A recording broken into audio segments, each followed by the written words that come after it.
Right, good morning, everybody. Just going to give us sort of another 10 seconds for people to join through.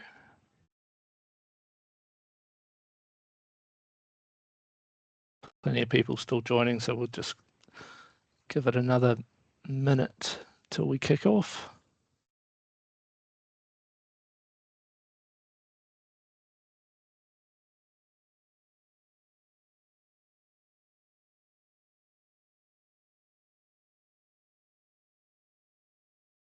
All right, shall we get underway? Good morning, everybody. For those of you who don't know me, I'm Chief Financial Officer at Skills Group. Have been around the vocational education industry now for quite a while, starting out with the plumbing industry training organisation a long time ago. And I'm joined today by a very learned colleague who has been around the vocational education space and education in general for a very long time, Mr. Josh Williams. So Josh will be taking us through a number of things on the consultation here. And I'll also be adding in my 2 cents here and there. So Josh, next. Yeah. So what are we covering today? So hopefully many of you are aware that there's currently a consultation going on vocational education. There was a start last year, and at the very end of the year, the Minister came out and told us we're not going to decide on one of the options proposed, we're going to add a new one. So Josh is going to take us through all of that. So what has been decided, what hasn't been decided, the options for work-based learning, where we as Skills stand in terms of our position, and what we think around these proposals, and anything else that anyone thinks is they'd like to know. Very happy with the opportunity to answer those during this session. So I will pass on to Josh. Thank you. Thank you very much. Good morning, everybody. Kia ora, thank you very much for your time and for joining us this morning. Happy Friday, happy Valentine's Day for those who celebrate. So yeah, as Scott said, I've also been around in the education stuff for a long time, and one of the promises we've made this morning is that we're going to try and turn policy speak into normal speak. To me, acronyms like TEC, ISB and WDC trip off the tongue the same way as, RCD might trip off the tongue if you're in the electrical industry, but I'm going to try very hard not to do that. However, the chat is open. If you want to ask questions on the way through, or just pop something in there or use the reactions, we'll hopefully have time at the end if people do have questions and things. But look, real quick as the first part of the recap. So when the government changed at the end of 2023 in the coalition agreement, they promised that they would disestablish Te Pukenga, which was the mega merger of all of the national polytechs and the ITOs of the time. And also abolish the Workforce Development Councils, which had been the new standard setting bodies set up. There are 6 of them, and they have the core role of setting the standards for industries in consultation with those industries and developing up the qualifications. And then under the system that we have today, all the providers, that is Te Pukenga, as well as private training establishments like several that Skills run, ETech, ICE, the Ignite Colleges group. ETCO, of course, is also our group training scheme, and 70% of New Zealand's electrical training in the form of apprenticeship training. So that's what they said they were going to do. It did take quite a while for them to come out with the ideas. So just going on to the next slide, just to go back in time slightly, back in August where we were. So they promised to abolish the WDCs and break up Te Pukenga one way or another. But that obviously meant there was consequential decisions for how they ran work-based training and apprenticeships. Traineeships and apprenticeships. We've got 75,000 trainees in New Zealand right now and 75,000 apprentices. It's pretty much even Stevens in that regard. It's a big piece of what happens in the post-school system. So back in August, there was option A and option B. Option A was, the short version was bring back ITOs. The Workforce Development Councils would now be involved in arranging training, working with the employers around traineeships and apprenticeships. That sounded good for those people that liked the ITOs, but you did need to read the fine print. These were not industry organisations. They were also in the business of setting standards, but also because they're involved with the employers, it splits up the system between the providers and the industry training organisations. And it also meant there was a lot of complaints about the big guys getting looked after and the little guys not getting a look in. Option B was more like we have now. There's a Workforce Development Council, they're the regulator, they're setting the standards, doing the qualifications, and then out there in provider land, PTEs, polytechnics, wānanga, like us, working with you choosing who you work with, and they can offer all of the modes, on the job, off the job, online. We can do the pre-trades, we can move people into the apprenticeship space. You choose us, you choose someone else, but basically your provider is your one-stop shop, and we put all of the training activity under one roof. So that was option A and option B. Option B won the race. We know that because the cabinet materials from December have now been released. But through that process, the minister announced, as Scott said, at the end of the year, the very end of the year, that another option had emerged, and that's what we're looking at today. So in January, a targeted consultation has been commenced. It's targeted insofar as the minister said she wants to talk to industry. However, we as one of the significant and major providers of work-based learning have been asked to formally submit as well. I think it's the case that anyone can put in a submission. The email address is there, but there has also been a round of consultation with the government agencies and the minister herself, Minister Penny Simmons, with several of the key stakeholders. So we have option B now, which is the same as before. They've called it independent work-based learning. So as I've just described, we've got standard setting bodies. They will be called industry skills boards. They're saying there'll be about 8 of them. They are crown bodies. They're not industry bodies. The minister will appoint 2 of the seats at the table, and then 4 more seats would be appointed by the industry itself. So those would be the skills boards, ISBs, the new WDCs, a very similar range of functions. And then the providers, the broken up te pukenga, work-based learning providers, PTEs like us, the wānanga for Indigenous and kaupapa Māori-based education, they would all be in the business of offering into certain industries that combination of on and off the job learning that works for that employer. So as you can see from the table I've got on the screen, option B's a lot simpler. And I think one thing that education does have in common with specialist trades is that if there's a simple way of doing something, it's probably better, or at least if you're going to complicate something, you better have a good reason to complicate it. So under option B, who does an employer deal with? The provider, who runs the program and enrolls the learner. Who provides pastoral care? Pastoral care, this term's going to come up a bit. This is about who's looking after the learner as a person. Behind me here you can see posters on the wall here at the EDCO Training Centre in Napier. They're not just posters. As providers, we develop learner success plans. We tell our funders what we do to support the learner with their kind of wider needs and requirements, and make sure that, if there's anything preventing them from completing their training program, we're doing whatever we can to either provide that support or broker that support. We do that now, we have to. So that's what we would continue to do.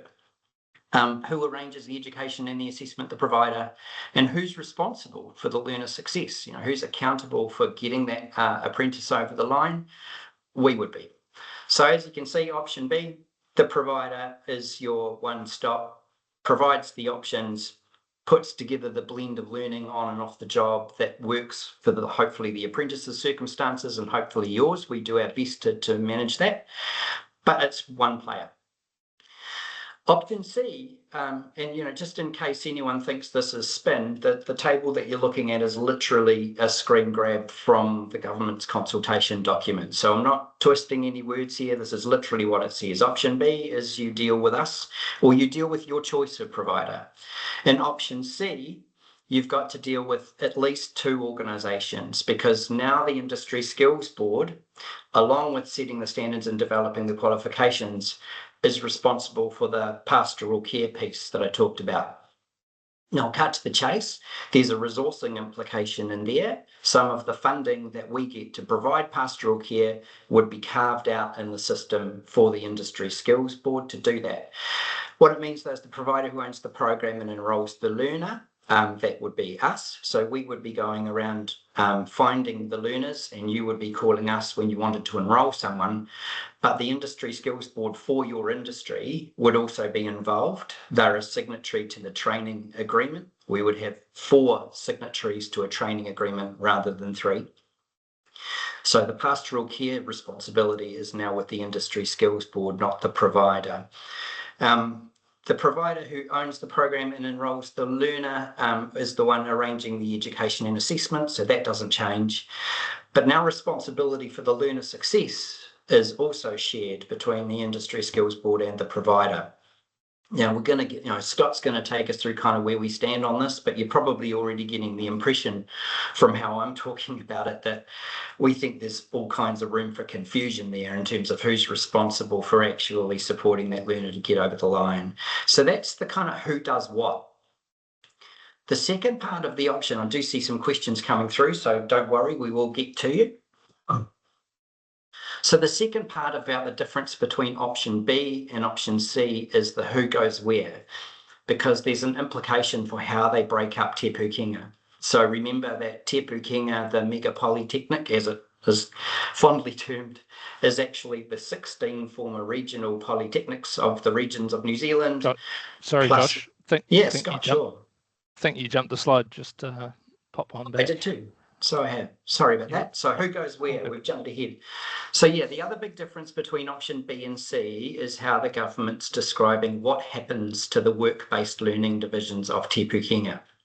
So that's the logos on the right-hand side of the screen. Those are the former ITOs, or at least it's 8.5 out of 11 of the former ITOs that lifted and shifted and became part of the Te Pūkenga network.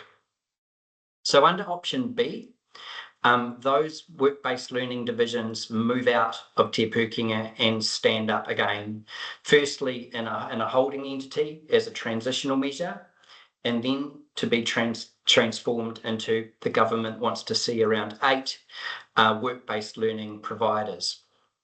So they would be PTEs like us. They would be providers, they would be supporting training and apprenticeships for the industries that they cover. And they would be effectively in the nature of how option B works. They would be doing the lot, on job, off job, pastoral care, supporting you. They would be one of the choices you had, particularly if they're offering for the industry that you're in. Under option C, it's a little bit different, and I would have to say, I think a little more complicated again. This time, the assets and resources of those work-based learning divisions currently in Te Pūkenga would be redistributed through the Polytechnic network in the regions, and the pastoral care function, which remember is now going to be an ISB responsibility, some of their people might end up working for those. So that's option C. That's B and C in a nutshell. So just to run it through real quick one more time. Option B, like now, providers like us can support you. You've got one number to call. Option C, your apprentice or your trainee is supported by that provider, but also there's the Industry Skills Board is involved, providing a pastoral care function. And then in terms of who goes where, under option B, the old ITOs come back out, stand back up under private or industry ownership, and under option C are kind of dissolved into the Polytechnic network. Right, Scott, that's enough out of me and probably way too many acronyms. So yeah, looking forward to spending a bit more time at the end to cover anything that I hopefully wasn't clear. It is complicated. And as I say, I think simplicity is definitely a virtue. Certainly that's what employers tell us they want from the training system that, supports trainees and apprentices and graduates to come through. Great, thanks, Josh. Yes, highly complex as everything seems to be in education. And what we would ideally like is simplicity, as I think Josh mentioned there right at the outset. Specifically with those employers on the call, obviously we want things to be easy for you, easy for apprentices, and giving you the ability to choose where you want to do your training for your best outcomes. So that really defines, I guess, where we stand from a business perspective in supporting that option B. We've got a few reasons down here below.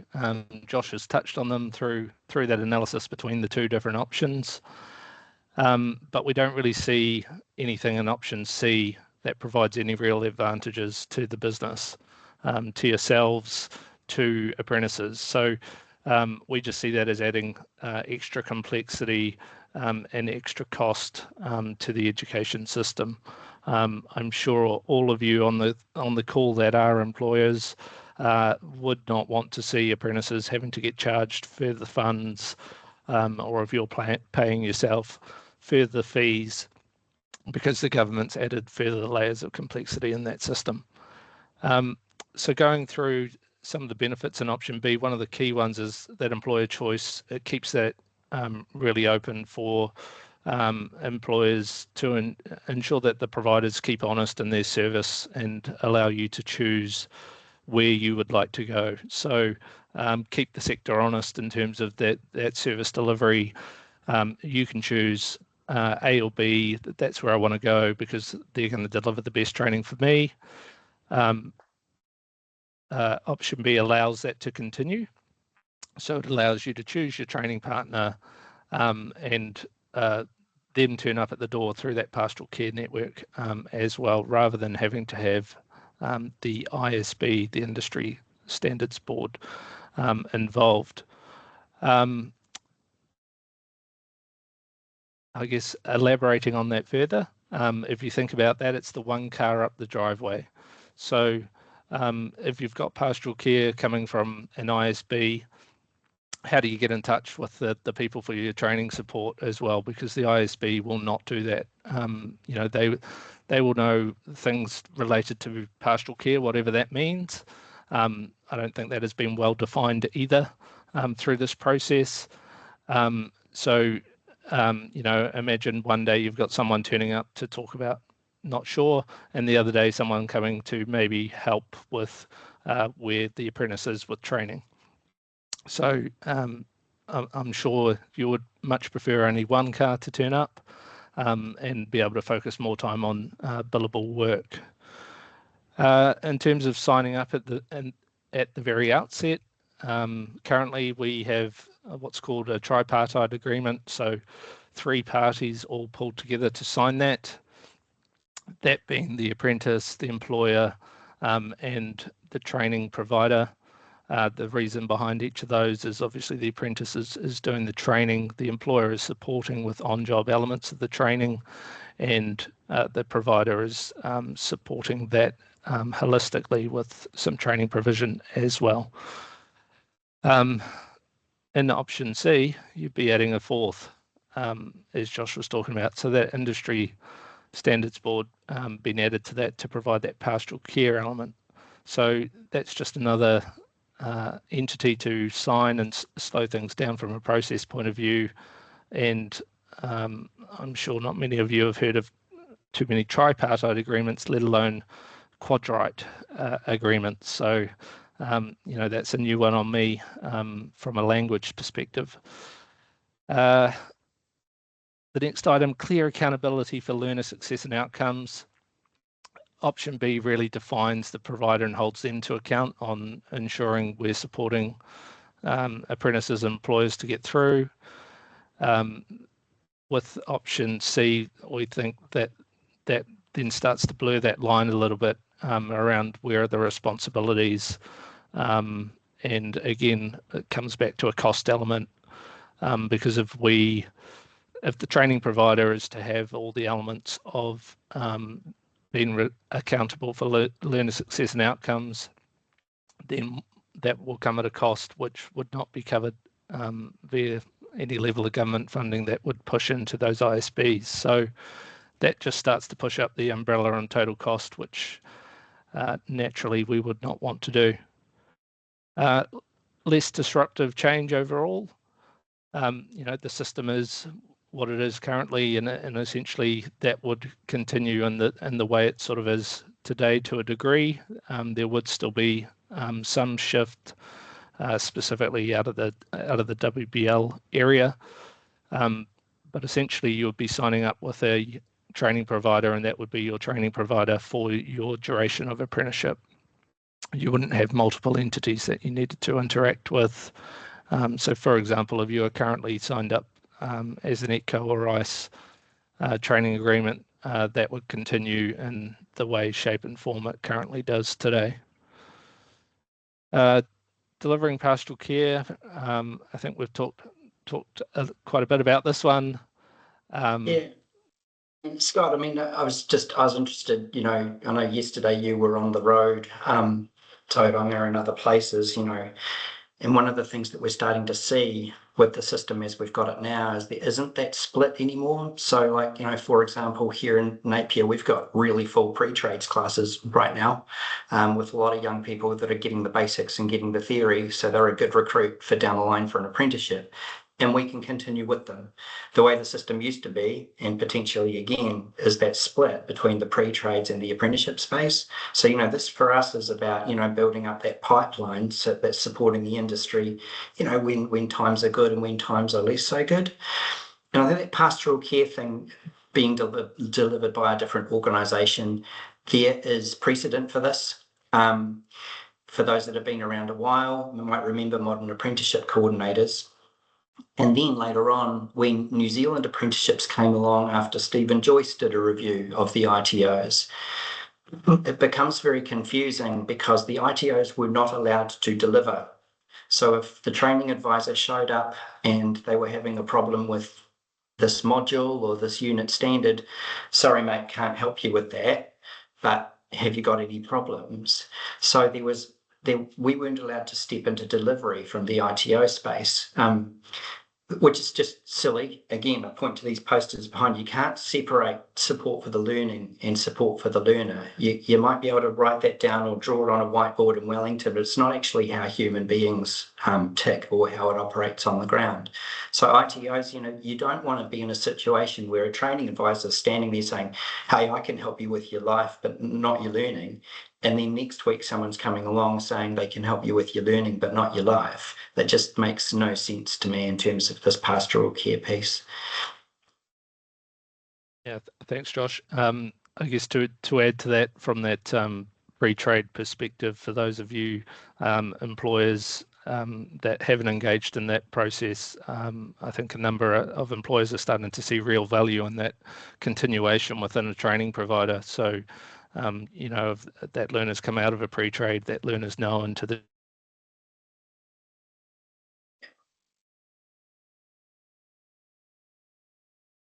So I know, one of the other questions that we've had, therefore, given everything we've said, is, so where did option C come from?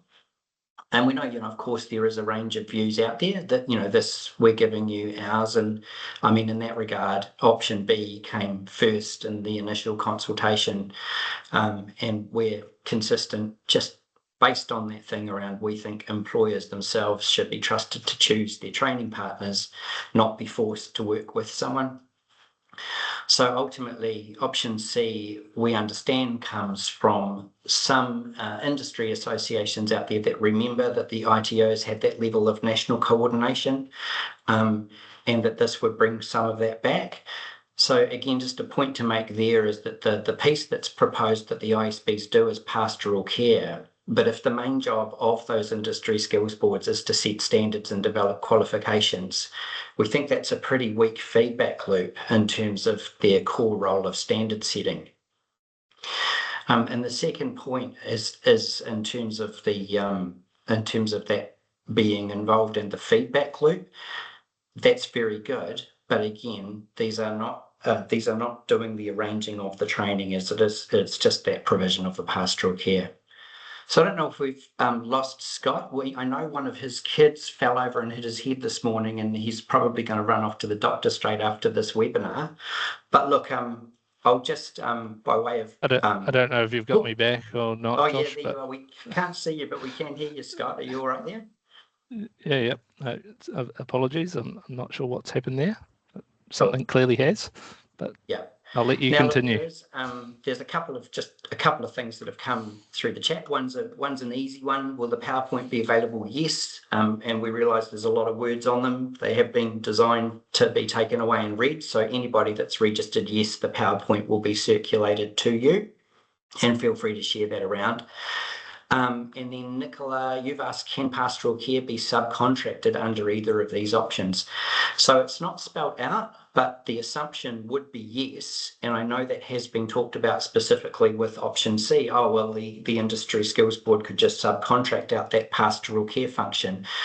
But we don't know. That would be in the operational policy details. And I guess what I would say is why? It would add that complication and cost through those subcontracting arrangements, which you wouldn't necessarily need to have. Nicolette has done a screen grab for us. Master Electrician Supports Collaborative. Yes, they do. And there is a page on their website where they put their argumentation. And as I say, I think probably I can't speak for them, but I was saying before, what we have heard around the place, what the driver was. So the driver for option C was a feedback loop between the employers and the industry skills boards. As I say, we think they can do that through good advice and good membership in the way that the workforce development councils have been operating now.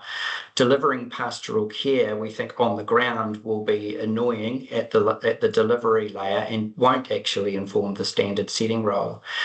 The second piece of that option C is national coordination. And in that regard, it's not spelled out at all what is meant by that. But again, what we notice is that under option B or option C, it's providers like us that are going around that are doing the enrolments, and it would be the providers that employers would call when they were wanting to run a traineeship or an apprenticeship.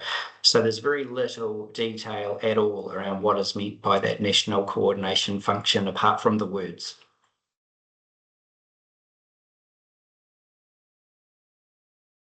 All right. Okay. We don't seem that's it for the chat. Okay. Thank you, Steve. And look, thank you again. It's been a really strong turnout this morning, and we do appreciate that.